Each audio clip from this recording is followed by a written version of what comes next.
What's up guys and welcome back. Today's video is about how much graphics cards cost, which has been a hot topic for the past couple years now, but everyone recently has been talking about how prices have been going down. So I decided why not make a video to check on that and see if that's actually true. The answer is that yes, they are going down, and I'll tell you by how much. Excellent!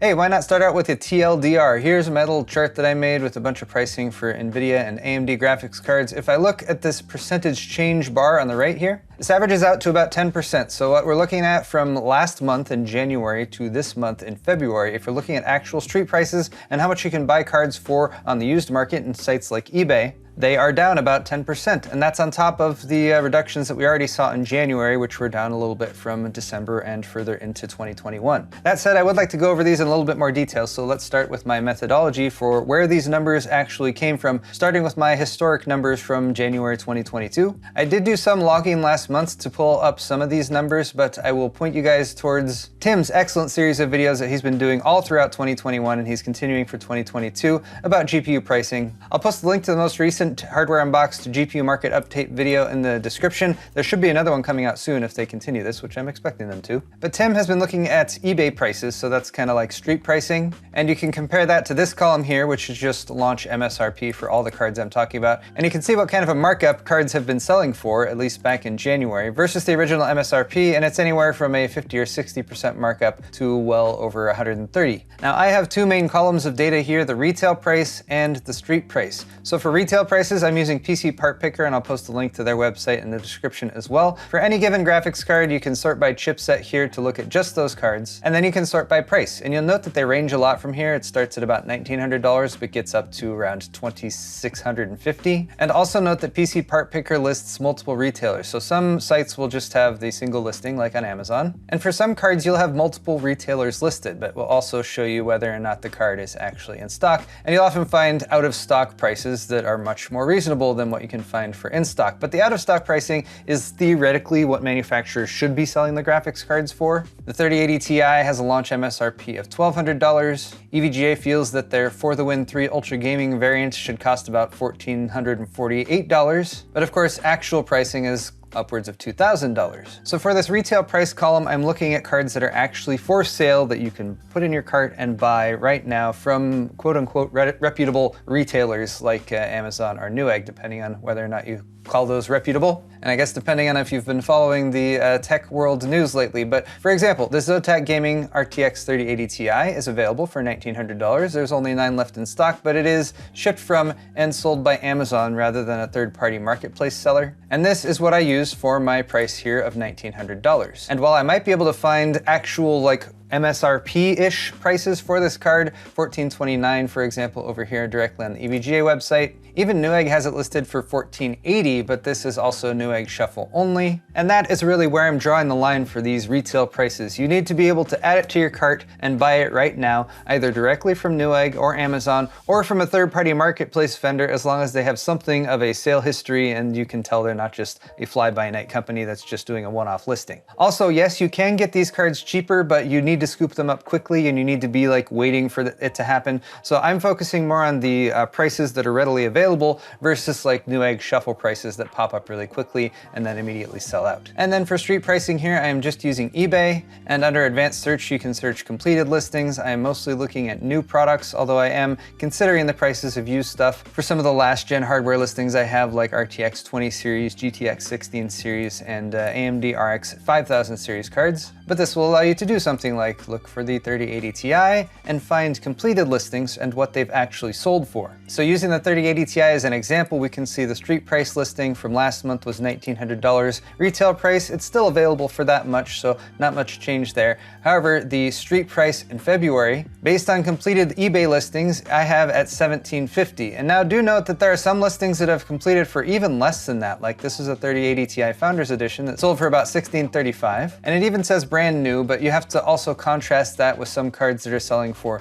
$1,900 and up. I like to look at auctions to determine street prices because those have actually been bid up to a certain dollar amount. So for example, this Gigabytes RTX 3080 Ti has 10 bids. It got up to $1,662. And it even has free shipping. Actually, a few of these that I'm looking at like right now are even seeming like they're selling for a few dollars less than even when I first started looking up and doing research for this video over the past few hours. So I'm gonna adjust this down to 1700. That brings our percentage change down to over 10%. But again, just remember, you have to reality check when you're talking about the used market, and you need to consider certain things. Like here's an open box 3080 Ti that sold for only $870. However, that was from a seller that has 0 feedback rating. So that is often something that people shopping on eBay take into account. If you have a longer history with a positive feedback rating, they're gonna be more likely to bid up your product. One thing I do like though that I'm starting to see pop up is people who are just taking pictures of their mining rigs and then listing those for sale. This seller is asking $60,000 for his whole setup. Plenty of GPUs hanging out there though. But that should give you a rundown of how I pulled up all of these numbers for the individual graphics cards to determine what they were selling for before, what they are selling for now, and in my opinion, the two main options you have for buying them, which is to buy new from a retailer or to buy used or from somebody on eBay who you may or may not know who they are and whether or not they're shady. Next on the list, we have the RTX 3080, which should be selling for $700. Street price in January was $1,625, which is a 132% markup. The cheapest listings I could find at retail were still quite marked up. And this is part of the reason why I wanted to distinguish between the retail price and the street price. You can see how much retailers are trying to sell these cards for. And I think in particular, a card like the 3080, which has been highly desirable and sought after card for some time. So retailers are thinking like, oh, well, we can still sell this for this dollar amount, even though people should not be paying this amount of money for it, because as I just showed you, you could get a 3080 Ti for this same amount of money. I suppose one other thing to point out here over on Amazon is if you're looking at their resellers, you can pull that up right here, and I'm trying to only show reselling listings from resellers that have at least a reasonably positive rating, at least with enough ratings that they've done enough sales that you can tell they're not completely trying to scam people, or ideally like a 90% positive or better. That one's at 80%, but honestly no one should be buying those anyway, because if you go over to eBay, you can find RTX 3080s being sold for as little as, what did I put, at 1600? Well, my estimation was 1600, and again, that was based on looking at a lot of these different listings. For example, here's a new one that just sold for about $1,650 after you calculate the shipping. Here's a good example, Founders Edition 3080, brand new, $1,600, being sold by a seller with good feedback rating. It's actually located and being shipped from the United States, and this one sold for $1,600. Like I said though, the 3080 is still highly sought after, so this had a positive change, about minus 1.5%, going from $1,625 down to $1,600. But a great big drop off of what you can buy it for at retail for sure. But like I said, consider a 3080 Ti or consider saving some money with something like a 3070 or 3070 Ti if you're really about to drop $1,600 or more on a 3080. 3070 Ti should sell for $600. Street price was $1,225 back in January. Now you can find them for closer to $1,100. And here is one of the few examples of retail pricing dropping significantly to actually be more in line with street pricing. So here I would say buy from retail rather than buying from a third-party seller on eBay or something like that, because the retail price is competitive at about $1,110. Here again, you can see Newegg had this card for a more reasonable price, but they're only selling it for that on the shuffle, so you gotta get lucky with that one. You can buy it for about $1,100 over on Amazon though, and there are some still in stock and it should be delivered soon. Perhaps another reason why the prices on these are good is you can see there's so many sellers trying to sell them. So there's lots of these out on the market, and that's why the prices have to be a little bit more competitive. So obviously you shouldn't be buying a 3070 Ti for $1,600 on eBay, and even the eBay prices of around $1,100 just aren't that competitive. Note that's a 3060 Ti, not a 3070 Ti. 3070 should retail for $500. Street price was about double that at $1,080 in January. And again, if you want to look at what cards you just shouldn't consider buying at retail, look at the red in this column right here, because $1,195 is ridiculous. All these prices are ridiculous, but it's even more ridiculous. That's the cheapest one currently available. That's listed over at PC Part Picker, so just don't bother with that, because you can find listings like these over on eBay for about $950. This one was sold on Wednesday for about $950 again. This one was also sold on Wednesday, and this is new sealed in-box cards. So again, while $950 still seems like a lot when you compare it to $500, which should be the selling price, it is significantly down from the prices that they were selling for, either on the street in January or these retail prices they're still trying to get for them right now. Next, we have the 3060 Ti and the 3060, which should sell for $400 and $300 $330 respectively. They were selling for about 133 to 112% markups as of January. Retail price is still just absurd for the 3060 Ti, almost a 50% increase just over the street prices from last month, but thankfully the real world street prices are not reflecting that. It's down to $850. Here's another example of retail prices coming down to get more in line with street prices, with a big drop in Newegg's sale price, at least, over on the marketplace. Now, I had to dig this one up a little bit because I couldn't figure out exactly where I had found it, but do note that if you're on Newegg, like I said, they'll have the ship from and sold by Newegg price here, and that's often out of stock and part of the Newegg shuffle only. Sellers are also listed over here on the right, or you can scroll down and see those at the bottom of the page. Do note that some of these are going to be shipping from outside of the country, like Canada, or also watch out for shipping from China, for example. This one's supposed to be $633 though, from the Kiki, and it says auto notify. But if I hit view details over here, oh, it's auto notify again. All right, so I guess this one's sold out. So we'll instead have to take a look at this one over on Amazon, and that's $740. This reseller isn't the greatest, but it is available from several resellers for about that price. Anyway though, going over to eBay, we can find 3060 Ti's. I put $850. This one's like $877, which is brand new. This one was all the way down to $730, which is brand new. This one ended more recently. So that's down around the same range as the Newegg price that I saw, so that's cool. It does seem like these are coming down a little bit as well. And again, you're always gonna see listings that are grossly overpriced, but the ones I'm paying closest attention to are the ones that have bids,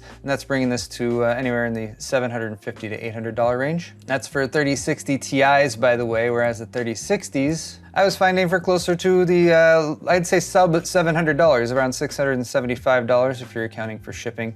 Again, several of them listed here. That one's not down too much from the January street price, but still coming down, which is good. Next we have the RTX 3050, which would be a nice card for around $250, but the street price quickly jumped up. I had it at about $500 in January, which is about a 100% markup, and if we look at the current listings for this card, they're around $540 or more, so they've gone up quite a bit. However, with the category selected, we should be seeing listings around $450. This is an ended auction because of an error in the listing, not because they were actually selling for that much. Here's one that sold for $400 plus $21 shipping for a brand new card. Again, $400 plus about $11 shipping. $450, buy it now brand new, $450 or so. So anyway, I just chose $450 for that one, but I was seeing some listings even less than that. Our next set of entries here are all from last generation, either the 20 series or the 16 series, but these are more budget-oriented cards. Everything from the 1660 selling for $220 original MSRP to the RTX 2080, which was originally listed for $700. All still selling for quite a bit during January 2022. Retail price listings for this month, some of them were available, but retail price listings for older cards are always going to be overpriced. There's often less inventory available overall, and they're often sold by warehouses that are okay storing old products and letting them sit for a while, simply because they'll know someone comes along who's like, oh, I have to have that, even if it's $100 or $200 more than it was originally supposed to sell for. That said, just to summarize here, the street prices for all these cards fell yet again from $730 to $650, from $650 down to $575, from $500 down to $450 for a 2060, from $445 down to $400, from $375 down to $340. So moral of the story here is don't attempt to buy any of these cards at retail, but if you are looking for something that's a bit more in the budget range, definitely check out used listings for some of these. And here's a look at the chart for the AMD listings that I pulled up, starting with the 6900 XT at the top and a handful of 5000 series cards as well. The 6900 XT, being a card that competes pretty easily with a 3080 Ti or an RTX 3090, is one of the best bang for the buck options if you are looking at spending something like $1,500 or more. I did a build with one of these towards the end of the year last year. They're really good cards. They have a 16 gig frame buffer, so they're great for production work as well, and the prices have come down even more. They were selling for $1,800 to $1,900 before. You can easily find them for $1,500 to $1,600 these days. Here is the ASRock Phantom Gaming D for $1,500 over on Newegg. You get a couple free games along with that as well. Here's a Power Color Red Devil card that I used in my build, selling for $1,600 directly over on Amazon, shipped from Sold by Amazon. And here's another spot where I found the street pricing to be not very compelling. You can find 6900 XTs listed over on eBay, and you can even get them for a slight discount versus what they're available for at retail right now. But for my money, I'd rather just spend the $1,500 or $1,600 to get it directly from a retailer and have a bit better support in terms of return policy and that sort of thing. I guess this one down here is $1,300, but it's open box, so you know, your mileage may vary based on the listings that are available when you start hunting. The 6800 XT hews pretty closely to the 6900 XT in performance, and it originally had a very nice launch MSRP of $650. Street price is a lot closer to the 6900 XT though. Retail prices haven't shifted as much on this one. You can find them on the street for about $1,275. So if you're willing to give up a little bit of the performance in the 6900 XT, the 6800 XT is a viable option. The 6800 was selling for $580. Current retail prices are around $1,300-ish. You can find a street price for this one of around $1,000. And the 6800 was where I found quite a few listings that had dropped off pretty significantly versus those retail prices, down to $920 on this one with a little bit of shipping added. Quite a few of these listed for sub $1,000. Again, a little bit of a variance there in the sellers and their feedback ratings and stuff like that. And there are still quite a few that people are trying to get well above $1,000 for. But there's auctions like this one, and this one's actually a couple weeks old already, but this one sold for well under $1,000 from New York and by a reseller with a good rating. So if you're looking towards the high end, the $1,000 RX 6800 is probably gonna give you a little bit more performance than some of these higher end NVIDIA offerings. Now the 6800 was a little bit of a standout to me. The 6600 XT and 6700 XT are also right here in the middle. 6600 XT for close to $600, I'd say, is a pretty good street price for that one. 6700 XT for around $800. Again, that's better than it was before, but not that awesome. The 6600 though, the RX 6600 non-XT is really, I think, kind of the best bang for the buck. If you're looking at value, if you're looking at sort of that cross-section between availability, performance of the card, and the price it's selling for right now, I think the 6600 is gonna be the way to go because it is a significant step up in performance over the 6500 XT. The MSRP is $330 and you can currently buy it for about $450. That's like a $120 markup, which is almost reasonable for like an aftermarket card. Almost, not reasonable. I said almost reasonable. And you can see retail prices have come down 12.7% since comparing them to what it was selling for in January. And the street prices are down even more. You can get this for around $450. So here's a look at those retail prices. There's a couple different variants available for $480 that you can just buy straight up. The MSI Armor, which is a dual fan card, you can buy over at Best Buy. And it looks like you can just add it to cart without having to be a Total Tech member too. That's nice. But for even better prices, hopefully we have some over here on eBay. So this one sold for $450. That one sold for $450. Here's an open box that sold for $416 plus about $15 shipping. These look like they were all probably sold by the same person, but all of these selling for less than $450. There are of course some that have sold for more than that, but that's about the price that I would be keeping an eye out for if you're looking for listings for a used RX 6600. And I'd say the only way you should talk yourself out of that is if you're really on a budget, you can still go with the 6500 XT. That one again is supposed to sell for $200, at which price it's like, it's an okay card for $200. When it gets up to $270 plus though, it's less of a compelling bargain. That did drop down a little bit at retail to $260, and I found a few used listings for down to $240, so that again is slightly more reasonable, but I would just save up a little bit more money, get myself the performance bump that you get with the 6600, as well as a lot of those features like a wider PCI Express bus that you can work with, and a proper set of hardware video encoders and decoders on the card so you can use it a little bit more easily if you're going to be doing gaming and streaming, for example. Down here we have the 5000 series cards. These were supposed to retail for between $280 and $400. Street prices were marked up about 100% to 117% back in January. Unfortunately, those have all come down by anywhere between 6.5% and close to 17% for the 5600 XT. But even though like the 5600 XT has dropped quite a bit, I would still opt for the 6600 over that, as it is again a decent boost up in baseline performance. So I know this is mostly a talking head video and looking at this chart a lot, but it does give me hope, especially these street prices over here. And I think especially over the next 6 months or so, keeping an eye on street prices is going to be very important because you're going to have retailers who continue to try to sell these graphics cards for 100% markups or more, because there are still people who are willing to buy at that price because they think they just have to or otherwise. But if we as consumers are keeping a close eye on the used market as well and seeing that as a viable alternative to retail, then those retail prices will have to come down as well, as the used market gets flooded more and more with cards from former crypto mining rigs. And yes, there's a discussion to be had there as to should you use a card that has been used in a crypto mining rig or not. But right now we just need prices to come down, and more cards on the market, used or not, is going to help that out, as well as customers being more savvy about what they're buying, how they're spending their money, and how they can potentially get a better deal, and shop in the used market is definitely a great way to do that. But guys, let me know what you think of this video. What's your GPU situation like right now? Do you have a card that's maybe a few generations old that you've been using for a while and looking for an upgrade? Did you just bite the bullet in the past year or year and a half and just pay too much for a card that hopefully you're getting a lot of enjoyment and use out of? And in particular, are you waiting to cross some threshold that you have in your mind where prices drop down to a point where you're like, okay, I'm ready to drop my money now and invest in an upgrade? But leave me your thoughts in the comment section down below. While you're down there, you can also hit the like button if you enjoyed this video. Check the video description for some links to some cards I've looked at today, as well as links to PC Part Picker and the excellent Hardware Unboxed series on GPU pricing that they've been doing for quite some time now. Thanks again for watching, guys, and we'll see you in the next video.